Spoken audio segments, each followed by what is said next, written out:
Vraag 5. Op de foto zien we het Olympisch Stadion van de stad waar in 1952 de Spelen doorgingen. In dit stadion vonden ook al heel wat atletiekkampioenschappen plaats. Want atletiek is heel populair in dit land.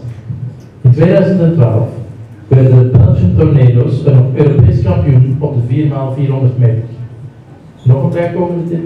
Het is het enige Scandinavische land waar de euro wordt gebruikt. Dat is een grote tip.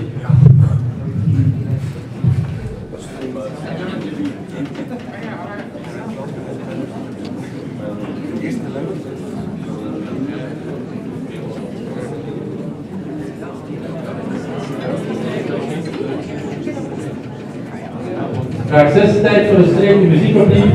Uit welk land zijn deze jongens afkomstig?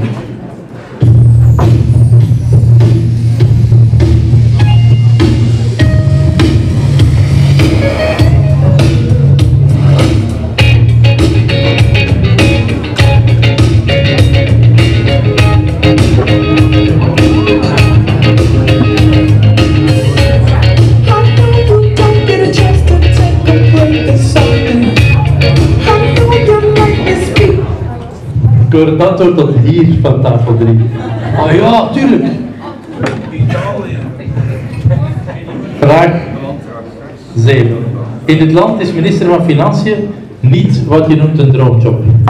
De man op de foto hield het dan ook maar een half jaar vol.